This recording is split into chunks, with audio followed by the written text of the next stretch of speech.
Yes, sir. You know the vibes. DJ Drewski, the heavy hitters. We are here, Sirius XM. And Ralo, the chosen one, is pulled up. Right. Fam Goon in the building. Fam Goon. He's been running around New York City, hosting dinners, Right. doing book readings. Right. Man, like, you working this book, like if you just drop, well, you did just drop new music. Right. But do you feel like it's the same work ethic when promoting a book the same way you did music? I think that due to the fact I do music, that I was using it as a driver to drive the book around. You smell me? Because this is our first book. We never released a book before. And she in the film world, so we was trying to cross the bridge together. I drive the book, and she picked the book from there. So we using this one to go ahead and start, doing pictures and stuff for filming. Right, because this is basically the start of what I heard was like a trilogy. Correct. So is the other two books already done, or you? Kind of, sort of. We just got to do a lot of working, Right. We wanted to come out just like that project. You smell me? Like, that project is phenomenal. It, like, I can't even believe it's here. It's almost like getting out of jail. When you look at it and you see it and you touch it and feel it, That shit pause. It feel like a trophy. Right. Feel like a Grammy. You smell me? Because, like, that's a lot of work that you put into that. There's a lot of, compassion, a lot of feelings, a lot of storytelling. And then you got to think about it. Some of these people that's in this book, I'm going to fall out with later in the next book. Right. And I ain't never speaking to again. You smell me? Possibly. I forgive them. I hope that we can someday get together. But, that's just how life goes. But you knew that going into this. You accepted that. Yeah, and it was like a vulnerable moment. Yeah, so it was like reliving the past again. But I wanted it to be truth. I wanted it to be real. You know what I'm saying? I wanted it to be authentic. So, But I feel like people that follow you, your fans and your following already, that they only expect that from Ralo. Like, you wouldn't be able to put out a book and not have truth in it, because the first thing they're going to do is call you out on it. Because you know what I'm saying? Like, they can't wait. Oh, yeah. They can't wait. Oh, he lied about this. Oh, nah, I made sure I ain't lie. Right. I mean, I don't do good at lying. That's what I'm saying. You don't lie. You're not even known as a liar anyway. Righteous. So nobody is. I'm telling you, they expecting only the truth. Righteous. In your music, and now as an book. author, like dropping books, and like you said, people don't understand the process, because it's a way longer process. Because this started in prison. Yeah. And there was multiple times you said you sat and wrote and got transferred over. Exactly. And you can't bring none of your property with you in certain places. Right. Especially when you're in pretrial. I stayed in pretrial almost 4 years. Wow. So every place that they feel like I started to have influence over, they'll kick me out. They feel like I was, having dealings with the officers and stuff like that, bringing contraband in, they'll kick me out. They feel like I'm fighting too much, they'll kick me out. So it just was a long journey. Do you feel like going in as a rapper, as an artist, you were more targeted than? Of course. I mean, the officers targeted me in that manner, but the actual inmates targeted me in a drug dealing matter. Right. With more respect. Yeah. Because shut up. I heard Vibes Cartel, right, the reggae artist. He said when he went to prison in Jamaica, right, that the guards, like the COs, they kind of showed him love because he's known as the dance hall king. You know what I'm saying? Like, he already had respect in the streets from being a part of that lifestyle. He went in, and the love was different. Like, they held him down. I think that being an artist is kind of different from being a drug dealer. You know what I'm saying? Like, whenever they look at you as an artist, of course, they'll show you love and things that matter. But when they look at you as a kingpin drug smuggler, it's a lot of jealousy, envy, and hatred, and it become like a power battle in there. Because they like, ego. He think he run out of jail. We gonna show him he ain't running out of jail. So I had to do a whole bunch of yes sir, no ma'am. Right. I had to play that card. I had to learn how to be humble. I had to learn how to be respectful. I had to learn how to let, a lot of things slide. I don't been drugging in the mud. I don't been to racist places. I don't been to the top to the bottom. You smell me? Right. But listen, 6 years later, you come home. Yeah, it was a and hell of a it feel battle. like you never even took a break.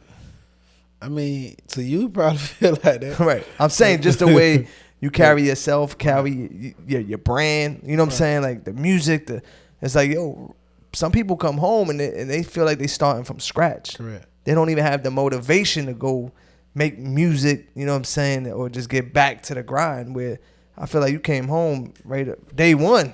I think that, you know, a lot of people allow, you know, the wickedness in this world to slow them down. You know, the devil want that to happen. You smell me? The devil wants you to lose that faith, that integrity, that compassion, that motivation. And I ain't doing that. I'm a fighter. You smell me? I ain't ever gonna slow down. I'm gonna keep going, no matter what it takes. The mission is not complete until I'm able to house and provide legitimate jobs for my people. Right. Speaking of housing, they took the complex. Right. Once you went in. Right. You lost that. Yeah, they took all that. They took apartments, the cars, the jewelry, the houses. It was a lot more that people ain't see that they took. They took everything. Stripped me naked. Right. Did you feel like were you at zero at that point? I was at zero. I ain't know how the hell I was gonna run the check back up. But thanks to the rap game, you know, I started getting a lot of checks from Empire. I signed me a deal with 300. I was able to run it up. You signed a deal while you was in prison. I signed a couple deals while I was in prison. I about to sign 3 of them. You smell me? Just to make me a couple $1 million. I invested in real estate. Wow. And I ran it back up. I was able to buy me a whole nother apartment complex. I was able to buy me another place. I bought 2 apartment complexes because I'm building one. I bought 5 or 6 houses. You smell me? I ran it back up. And your network is pretty strong, right? Before you went to prison, just being on the street as a rapper, rappers rock with you. Right. You know what I'm saying? You always seen other artists show love to Ralo. Right. There was never like, that much hate. I think that the industry just different from when I went in. You smell me? I think like look at the situation with all the different people that's falling out. You smell me? And I think it's a lot of division, but I don't ever get myself into that. Like I don't pick and choose sides. No matter who it is, I ain't in the streets no more. I don't sell drugs no more. I don't do illegal activity no more. So like, I ain't with all that gangster level. You can mix me with that. You smell me? I'm trying to stay at home. People always want to know like why you sitting down and you have all these celebrity friends and rapper friends and get money friends, street dudes. Was there rappers that were reaching out throughout the 6 years? And a lot of people supported me, Lil Baby. QCP, he supported me heavy. A lot of them. They made sure the account was good. They always sent me big money that couldn't even fit in no jail account. They sent me 50,000, 20,000, 30,000. Like people were sending me bunks of money. So does it make you feel a little good, even though you're at your worst place? The worst place of your life. I love the support. Like, don't get me wrong. I'm grateful. I'm appreciative. But even if they want another cent, I still gonna make a way. Of course. I'm a hustler. So I'm 100% gratitude what Lil Baby did for me. I won't ever turn my back on that. I won't ever turn my back on 21 or QCP or anybody that sent me some money. Even if they just sent me $100, I appreciate it. Was there people you thought would have held you down? Yeah, there was a lot of that. That happens a lot. That was shocking. You know what I'm saying? Because, we had people sending me money that I wasn't even really locked in with. Like, me and 21 wasn't never best friends. Right. And he sent me $40,000. You smell me? Like, I can't say me and Baby went rocking hard. Like, me and Baby were always rocking hard. But, like, P.2, like, I ain't think he was going to send me that. He sent me over $50,000 while I was in there. You smell me? Fly. It's a lot of people that sent me money. Like, it was just people that I thought would do it. I thought people would do what they did that didn't do it. They didn't do it. But we keep it moving. We keep it gangster at all times, no matter what. But Ralo seems like you don't forget, though. It's hard for you to forget. It's better you can forgive, but it's hard for you to forget. Because you're still a good dude, right? A nice person, a giving person. So people would try to take advantage of that. Right. Are you at that point where you learn how to say no now? Of course. Like, you gotta say no. If you don't say no, you're gonna be broke. You think people care about you going broke? They can't wait for you to go broke and be like, well, you should have gave me some money that last time. What about all the other 1,000 times I gave you money? Like, they'll laugh at you. I won't ever let that happen. I ain't going like that. When you're in a certain position, that's what comes with it. People are always expecting for the person that's up to help the people that are down. But you being able to do it for a while, it's not new to you. You know what I'm saying? It's not new. So there's people probably watching that like, yo, I know Ralo does everything for the community. Right. But I'm like, yo, there has to be a point where you got to tell people no. Or like, I tell people no all the time. I don't got no problem with telling you no. Because I know what I have done. I know what I continue to do. Like, I feed over 30 people per day. I house over 30 people per day. You smell me? Crazy. So, like, it's nothing a person that I don't do something for can tell me. Because I've been doing this for a long time. Long time. Like, I've been doing this since I was like 14, 15 years age. You smell me? So, like, it ain't nothing. Or you can't tell me, oh, Ralo Lane because he ain't do blase, whoop the whoop. Like, I got a track record of making sure my people are straight on the maximum level. So you can sleep good at night no matter what. Yeah, I don't no matter what anybody say, you know what you've done. I know that. And I'm going to keep doing it. Are those stories in this book? Of course, from the start to the beginning. From the beginning all the way to the end, we're going to elaborate on every speck of it. Every mustard seed of it that we possibly could. Because I know like in the book where it starts off, like you was saying, like you was kind of introduced to the streets, to the war. Correct. Like at 5 years old. Right. Now that you are an adult and grown, you do you have kids? Yeah, of course. Do you realize, like, at 5 years old? Yeah, that's crazy. Like, that's crazy. You can't even imagine your I look children. At my little boy. I look at my little girl. Like, I got a son that's in high school, and just to look at him, I was like, dang, like you telling me when I was 12 years old, I had to sell drugs, or like I can't even. He can't do that in no way. Right. You smell what I mean? Or even my nieces and stuff. I got a niece that's 18 years old. She always call and ask me for money and stuff like that. And I'd be like, you know what the hell I was doing at 18? I seen my first $100,000. You know what I'm saying? Or even when, I was in 5th or 6th grade, I was selling CDs and I made $1,000. Right. 8th grade, I had $10,000. Not nothing to brag on. I'm just no, saying, it is like, that's what it was. It's just what I did with my time is completely different from what they doing. But would you rather them do what they doing? I had a job at one time at 15 years old. I worked at Kroger, grocery store, right? Atlanta. So like, I can't say don't go get no job. I would love for them to go get a job, so they can know. But coming out here to New York, I was able to just go in one of these stores, and I was able to see young kids working.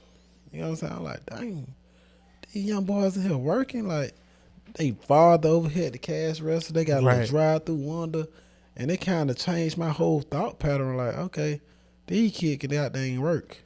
Like I'm gonna put it in place so they can come help around the store and stuff like that. So like, and the father saying like, look, it was time when they wanted the new Jordans or they wanted new shoes and stuff, I wouldn't get them. He said only way I would get them if they come to work, and I was like. I buy my kids all the Jordans. Spoiled them. I buy them all the shoes. I let my daughter shop on Shein all day. Like, that's just run it up. Like, do whatever you want to do. You know what I'm saying? Because, in my head, I'm giving them the good life. But at the same time, you don't want them to think that this is what life consists of. Right. Do any of the kids do music? Nah, none of my kids do music. If they came to you like, Dad, I want to do music. I would support them in anything, but I just think the rap game just burnt out a lot. You smell me? Like ain't a lot of people making a lot of money from it. It's a very selective few, and then I think that we're getting less runs now. Like if you might pop today and you might be popping for a year or two, die down. Right. Like, we ain't having the Lil Waynes, the Nicki Minaj's, the Futures, the Eminems, we ain't having no, like, the lifespan of a rapper is not long now. You smell me? Like, because people blow up on TikTok every day. People blow up on Instagram every day. So, like, the lifespan is becoming shorter. You smell me? So, you got to get what all you can possibly get. If you ain't got no fan base, if you ain't got a couple million followers now, you might not never get them. But then they'll say, well, then how'd you do it, Ralo? How'd you build yours? Even though we watching you do other things.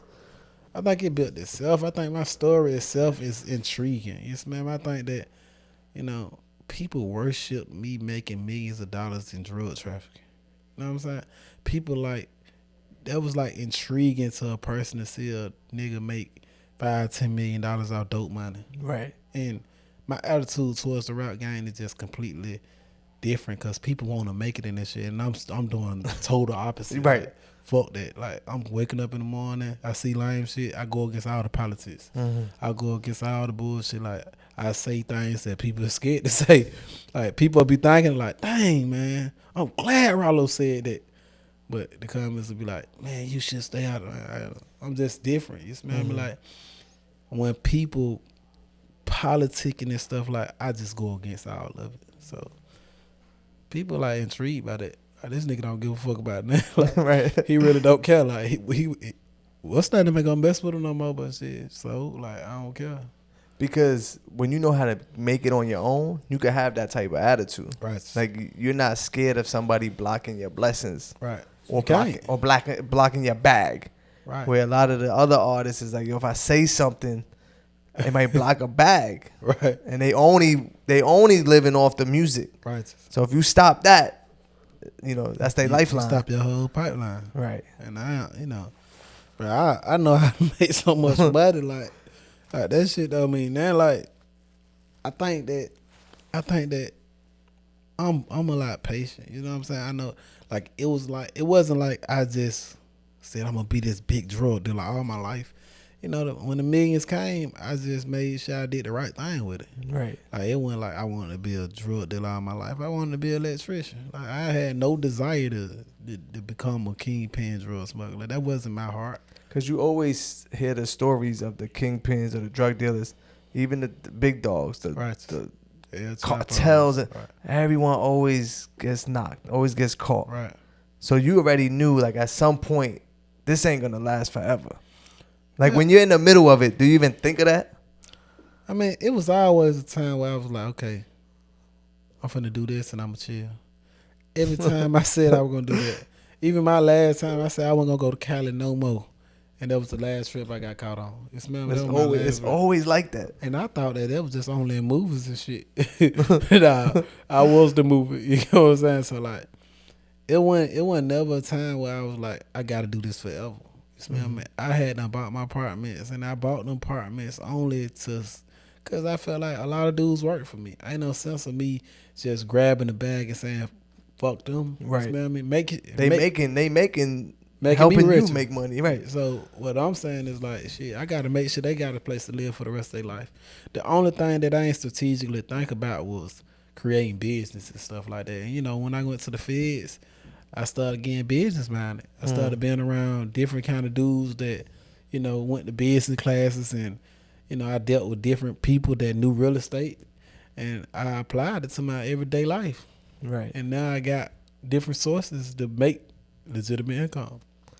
But I feel like mentality like that, even though it's still early for you, that's the people, like the greats that you read about, that you took something like a kingpin charge and a RICO, whatever, and turned it into a story, which then turned back into money without having to do it illegally. Right. But it can't be as much money, though, Ralo. Selling a book, selling music, is it the same amount of money you was making? No, of course not. But, you know, in my brain, in my mind, right, like, let's just say, okay, I had the Z06 Corvette, I had the Lamborghini, right? Or let's just say I had the Durango, and I had all the trucks. I had all the cars, the Hellcats, all that. Corvettes. Like, my thing is, shit, it don't take number one car to get to A to B. You smell me? It don't take number one truck to take the family where I need to go. Like, I don't even need all that. You know what I'm saying? Like, I don't need 10 bitches to catch a nut. You smell me?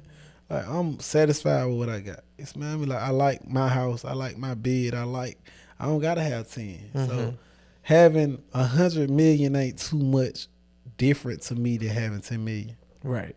Everything you could get with 10 million, you could get with 100 million. Exactly. Like, for you personally. And I'm very satisfied. At your highest point, how much would you say you had at one? Like 7 million, like 7 to 8. And this is cash money. Yeah. $8 million. Like 6.8 one time. You counted 6.8 million. Yeah. In cash. It just looked fake. Yeah. Even now when I post money, they still be like, that was prop money. Right. Even though I got caught with all this, they still. Right, it's on record, and they still say it's fake. That's weird, right? Oh, people are weird.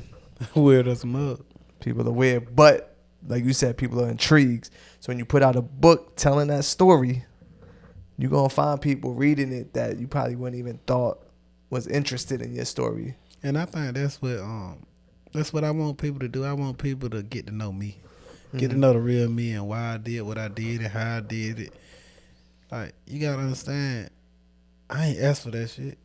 Like, a lot of this shit just chose me. Right. You smell me? Like, I ain't asked for my mama. I came out of her. You smell me? Like, she had her vices and she had her addictions and she had her lifestyle, and that's what I was born into. You smell me? And that's what I, learned. That's what I was trained to do and raised to do. And I did what I was taught to do. Right. But it took you a while to understand that, right? I think it took me all the way till I went to the Fed. So that time sitting down. Just being able to go to these different classes like NAAA, Narcotic Anonymous, and going to different drug classes and going to RDAP and all these different spiritual programs, and we get in groups and we be able to share our stories and stuff. Like, I don't think people understand how important that is. Right. Like, I was able to go through these therapy classes and see that I was a major problem because these people suffer from addiction. And I was the heroin distributor. I was the cocaine distributor. I was the poison in my community. And to see that some of these people lost their parent from an overdose. Right. Like, nigga, I'm a part of that. You smell me? And that's something that I shame very heavy. You smell me? Even though you don't feel like you force people to take drugs. I think if you a part of the problem and not the solution, then you just as guilty. Right. And even I don't make excuses for wrong. Like, if I did some fucked up shit, and that's the first step to recovery. Admitting the problem. Accepting. Yeah, you gotta admit it. You gotta know that you got the problem. Because if you justify it in any form or fashion, then you ain't accepting responsibility for your actions. And those are triggers. This is Narcotic Anonymous talk. This ain't right. Ralo. You smell me? Because on top of this, the therapy, then even religion, you fell into too. I think religion. I was Muslim way before that. I just didn't know my religion in the proper manner. Right. I had learned my religion in state prisons, and when Jumar came, we called all the bros. Hey, make sure you bring that pack to Jumar. Make sure you bring that phone. Yeah, make sure you bring them cigarettes and shit like that. And really, honestly, we supposed to go to Jumar to worship our Lord. We weren't supposed to bring contraband and drugs and illegal substance. In fact, we don't even supposed to sell drugs at all. And, just like we weren't supposed to eat pork, everybody say, I'm a Muslim, I don't eat pork. Nigga, I'm a Muslim and you ain't supposed to sell drugs. The punishment for selling drugs is death in Muslim countries. So, like, we can't pick and choose what we want to do within the book that we believe in, whether it's the Torah, the Bible, or the Quran. Right. If the book say, okay, if Jesus say turn the other cheek, if you're a Christian and you follow in the way of Jesus Christ, you need to turn the other cheek.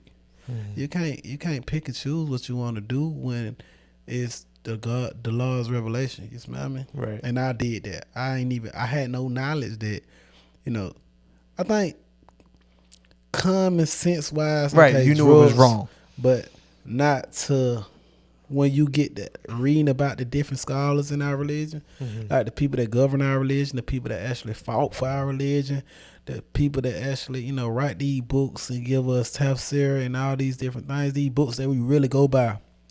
And you really start to study and get closer to these people, you really know, like, oh, this shit wasn't nothing to play with. Like, I'm playing with fire. I'm playing with some serious stuff that I don't need to be dealing with. And you can't get any closer than opening up a mosque, which you just built from the ground up. Yeah. And I said, yo, you did this when you came home? You said, yeah, as soon as I came home. Right. That was on your to-do list. Right. I think because when I went to prison, when I went to different compounds and stuff, like, even in Alabama, shout out to Clay County, Alabama, or Floyd County, Rome, Georgia. When I was getting transferred from Lovejoy to different places, because they were trying to keep me as far as away as possible. They want to put me in the middle of nowhere. And a lot of these people didn't know what a Muslim was. They might have heard of it, but they ain't even know nothing. They're like, why you pray like that? Or why you keep calling that thing out? Or why you get on your knees and stuff? So, whenever it's no Muslim around, you are the leader of the Muslim because you gotta teach the people. So like I had became the imam of different prisons and different institutions and stuff like that. So I was teaching the religion, but not at the same time. I didn't know much, so I had to be harder on myself to learn. Okay, you're learning and teaching at the same time, and that was like the best thing I ever did. Cause one time it was a brother by the name of Abdul Latif. He was my roommate, honorable brother. He also my co-defendant as well. He had me do a cutbar, like teach, do the cutbar on a Friday, and he was like, "You the chosen one. You gotta be the imam." I'm like, "Nigga, you know way more shit than me. Why?" He like, "Everybody listen to you. Everybody listen to you. It's your aura. Like when you come in the room, like you him. Like you gotta be the imam." I'm like, man. So I gave the cutbar that week. And he was like, where you get all the information from? I said, I just read it out the Quran. He was like, no, man, you got to give tafsir. I ain't know what the hell a tafsir was. Mm-hmm. So he was like, so I called my girl. I was like, baby, you'll order this book called the tafsir. It's 10 volumes. But you couldn't get no more than 3 books at a time in jail. So I read the first 3. I was like, okay, so every sentence in the Quran got a whole different explanation of why this sentence say this, or why it was revealed, where it was revealed. And once I got that, it took me like 3-4 years to read all 30 volumes. That's a lot to learn. Oh yeah, it took me like 3-4 years to learn the whole thing. Mm-hmm. Like it was draining. Like it wasn't that, and I couldn't even read no other books. You had to just like you read 2 or 3 of them pages, you exhausted. So when I did all that, I had became like real in grand leadership. So I said, when I get out of jail. Because I seen when I was going different places, if I got to a place where it was Muslim and it was an imam that was already in position of leadership, I seen they weren't able to touch the flock like I was able to do it. Right. Like even when I got the compounds where niggas had been the leader for 10 years, soon as I get there, everybody following me. So I knew, like, I was like, damn, man.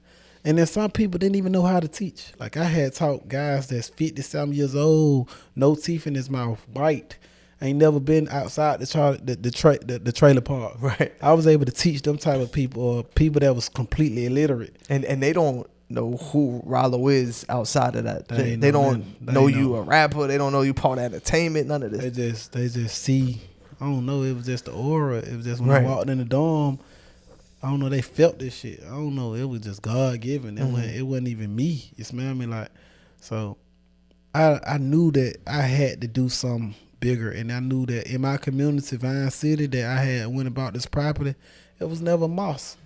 So I wanted to be able to bring a community center where all the kids can come to, where all the brothers can come pray, where all the sisters can come, we can get our life together. I did several marriages there. You know what I'm saying? That's important in our religion. Right. I did several weddings. I did several people bringing to the dean classes every day. And it's a beautiful thing, man. Do you find more people now in the area converting? Because Of course. Countless people. They come over there every day. Like, I think the streets is dead. Like, niggas is trying to save themselves and save their community and get peace within their life. Like, at first everybody wanted me for a plug. Like, damn, Ralo got the bricks of boy, Ralo got the bricks of white, Ralo got the pounds of weed. Now it's like, man, that nigga Ralo on something, man. I need to get over there closer to him. I need to be able to learn whatever he doing. I need to get in that unity, in that brotherhood. I need to be able to, do whatever he doing, because obviously that motherfucker doing something good. And he keeping his bros from jail. Like, a lot of my dudes that's around me now, is one reason why they say they love me and want to be around me, because they keep themselves out of jail. They know I ain't going for nothing strange. Right. You can't sell a sack around me. You can't sell no nothing. Yeah. I ain't going for nothing. Your ass better get the hell away from me. So from pushing dope to pushing faith is like amazing. I think that's the best thing you can push. People die for what they believe in.